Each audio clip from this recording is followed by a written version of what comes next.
नमस्ते भाइयों, मैं ब्रह्मदत्त आप लोगों के सामने फिर से आप सभी का अभिनंदन करता हूं।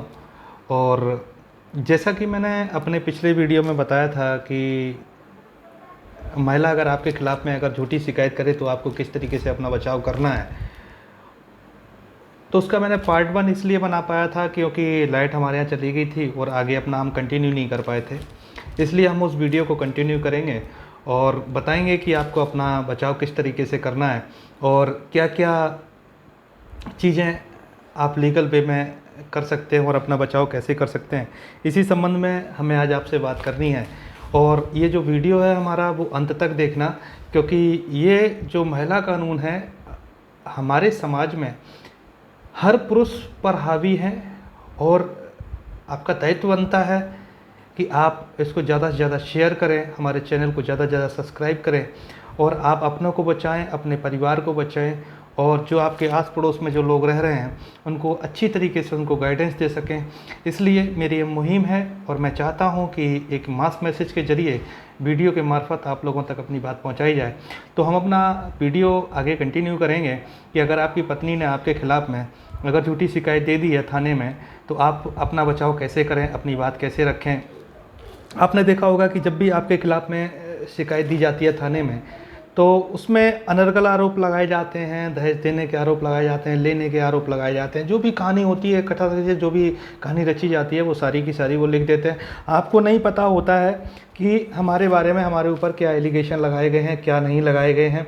आपके पास में डायरेक्टली एक थाने से एक फ़ोन आता है और थाने से सिर्फ इतना फ़ोन आता है, हो सकता है वो धमकाने की कोशिश करते हो सकता है दबाव बनाने की कोशिश करते हो। आपको एक बुलाया जाता है कि आप इस डेट पे आ जाइए, फला फला डेट पे आपको आना है। तो आपको सबसे पहले क्या करना है कि आपको जो डेट दी गई है, आपको पहले ये चेक करना है कि जो संबंधित थाने से जो फ़ोन किया जा रहा है वो किस थाने से किया जा रहा है, किस अधिकारी द्वारा किया जा रहा है, क्या वो कॉल जो आपके पास आई है क्या वो जेन्युइन है। आप उनसे बोल सकते हैं कि सर मैं आने को तैयार हूँ, आप मुझे नोटिस भेजिए, मैं अपनी बात वहाँ पे रखना चाहता हूँ। लेकिन जो आपको जो डेट दी गई है ना, उस डेट से पहले आप क्या कर सकते हैं, उससे पहले आप अपनी जो भी कहानी है लीगल वे में बयान के तौर पर आप उस थाने में भेज सकते हैं, ताकि कि जिस दिन आप वहाँ पे तारीख पे जाएं, जो आपको तारीख दी गई है आपकी पत्नी की शिकायत पर, तो आप वो सामने रख सकें। क्योंकि मैं आपको बताऊं कि यहाँ पे ऑनरेबल सुप्रीम कोर्ट ने एक जजमेंट दिया था ललिता कुमारी बनाम उत्तर प्रदेश सरकार, और जिसमें ये कहा गया था कि अगर कोई संज्ञेय अपराध कारित होता है तो उस पर एफआईआर दर्ज करना मस्ट है। लेकिन उसमें कुछ आईपीसी की धाराएं ऐसे दी गई थी, जैसे 376 हो गई या कुछ भी ऐसे संगीन अपराध की जिसमें कि आईपीसी के सेक्शन उसमें जिक्र किए गए हैं। अगर उनके तहत में अगर कोई शिकायत जाती है तो एफआईआर दर्ज करना मस्ट है। लेकिन उन्होंने एक बात इसमें और बोली है कि अगर कोई मैट्रिमोनियल डिस्प्यूट्स है, कंज्यूमर कोर्ट का कोई डिस्प्यूट्स है या कोई किसी अन्य तरीके का कोई ऐसा डिस्प्यूट्स है अगर आता है, तो थाने की ये जिम्मेदारी बनती है कि जब भी कोई शिकायत उनको प्राप्त हो पारिवारिक मामलों में, तो उनका दायित्व बनता है कि वो उसकी जांच करें और जांच करने के बाद ही एफआईआर दर्ज करी जाए। और इसके लिए ऑनरेबल हाई कोर्ट ने बाकायदा होम मिनिस्ट्री को भी एडवाइजरी जारी की है और होम मिनिस्ट्री दिल्ली ने जितने भी स्टेट्स हैं उनके डीजीपी उनको एडवाइजरी दी हुई है और जितने भी स्टेट के डीजीपी हैं उन्होंने ज़िले के थाने एसएचओ और एसपी को डायरेक्शंस दिए गए हैं कि पारिवारिक मामलों में हमेशा जांच होनी चाहिए। और इस वजह से ज़रूरी हो जाता है कि जब भी आपके खिलाफ़ कोई शिकायत दी जाए, तो आपका दायित्व बनता है कि अपनी जो भी बयान है उस डेट से पहले आप बाय रजिस्टर्ड पोस्ट के माध्यम से आप वहाँ दे सकते हैं। जब आप तारीख पे जाएं तो आप उनके सामने वो चीज़ रखें और वो तथ्य रखें और उनसे कहें कि साहब इस पे जांच कर ली जाए और देख लिए जाए। आप अपनी बात तो कह ही सकते हैं। तो वहाँ पे क्या होगा, वहाँ पे काउंटर अटैक होगा। दोनों की बातें अलग अलग होंगी, आपकी पत्नी आरोप अलग लगा रही होगी, आपने अपनी बात कही है, उसने अपनी बात कह दी है। वहाँ निष्कर्ष जो भी निकलता है, जो भी जांच, जो भी तथ्य सबूत, जो भी अभिलेख वगैरह जो भी आप प्रस्तुत करेंगे, उसके आधार पर थाना निर्णय ले सकता है। लेकिन आपने अमूमन देखा होगा कि महिला शिकायत दे देती है अपने पति या ससुराल वालों के खिलाफ में, थाना फ़ोन करता है, लोग डरते डरते वहाँ पर जाते हैं तो वहाँ तानाशाही दिखाई जाती है, पुरुषों को परेशान किया जाता है। उसके बाद में हम अपनी बात कहने में सक्षम नहीं हो पाते, हम अपनी बात कह नहीं पाते हैं, तो एक तरफा ही कार्रवाई करती है, वो एफआईआर भी दर्ज करती थी। इसलिए इन सब चीज़ों से बचना है, और इन सब चीज़ों से बचने के लिए आपको जब भी कोई तारीख दी जाए, उस तारीख से पहले ही रजिस्टर्ड पोस्ट के माध्यम से आपको अपने बयान कानूनी तरीके से अपने बयान वहाँ पे रखने हैं, ताकि कि उसकी शिकायत को जिस दिन वहाँ पे थाने में सुना जाए आपके समझ बैठ के, तो आप भी अपनी बात लीगल वे में वहाँ पे कह सकें। लोग बोलते हैं यूट्यूब चैनल पे कि नहीं, आपको इस तरीके से जाना है, अपनी बात रखनी है। मैं भी वही कह रहा हूँ, आपको अपनी बात रखनी है, लेकिन लीगल तरीके से अपनी बात रखनी है। जो चीज़ आप वहाँ पे वर्बली बोलेंगे उसका कोई रिकॉर्ड नहीं रहेगा, इसलिए आप ऑन रिकॉर्ड वो चीज़ बोलिए, और जब भी आप तारीख पे जाएं तो उसकी कॉपी उनको दे दें और उनको बोलें कि हमारे ये स्टेटमेंट्स हैं, और जो हमारी पत्नी ने या आपके खिलाफ़ में जो शिकायत दी है, दोनों की जांच कर ली जाए, और जो उस पर साक्ष्य निकलें, जो भी हो उसके फिर उस पर एक्शन लिया जाए।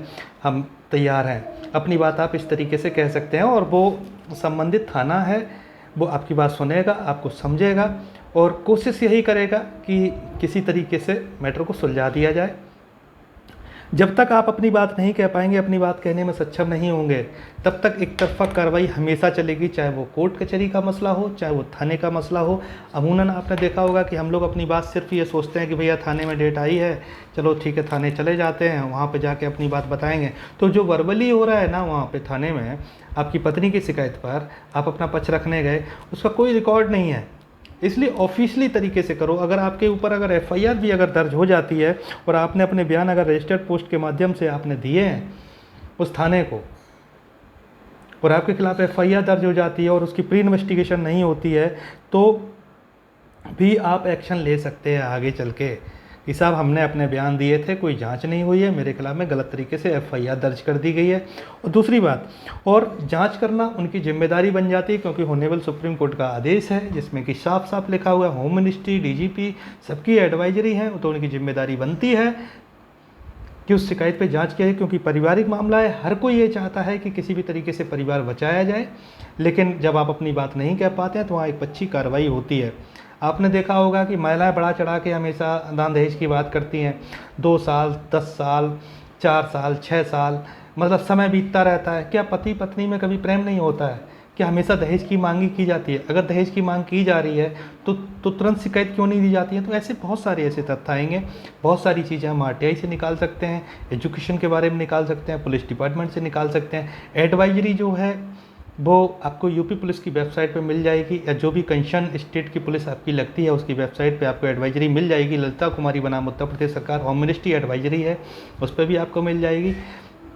और आपको अगर मेरी मदद की ज़रूरत है तो मैं 300 रुपये चार्ज करता हूं। अगर आपको लगता है तो हमारा पेटीएम, गूगल पे वगैरह जो भी हमारे पेमेंट ऐप्स हैं वो हमारे 7906300632 पर अटैच हैं। आप हमसे संपर्क कर सकते हैं। हमारे व्हाट्सअप नंबर जो है 7906300632। और मैं चाहता हूं कि हम आपकी मदद कर रहे हैं, आप हमारी आर्थिक मदद करें। एक दूसरे के सहारे से ही परिवारों को बचा सकते हैं, पुरुषों को बचा सकते हैं, और ये मुहिम आपस में चलती रहेगी। और बचाना ज़रूरी है, क्योंकि पुरुषों के लिए कोई कानून नहीं है, महिलाओं के लिए 48 कानून है, और महिला कानून हावी हैं जब तक आप सही तरीके से अपने आप को नहीं डिफेंड करेंगे। देखा है कि महिला ने कोई भी शिकायत दे दी, आप लोग पहले डिप्रेशन में चले जाते हैं, आपके परिवार वाले परेशान हो जाते हैं। क्यों, किस लिए? मैं अपने वीडियो में पहले बता चुका हूँ। आपको डरने की कोई ज़रूरत नहीं है।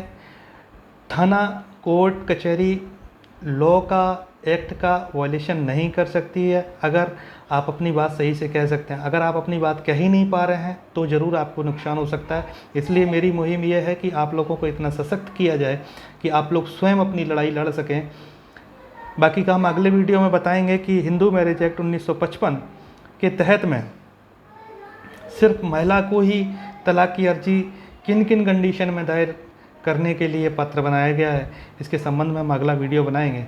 आप देखते रहिए हमारा चैनल और इसको ज़्यादा से ज़्यादा सब्सक्राइब करें। धन्यवाद।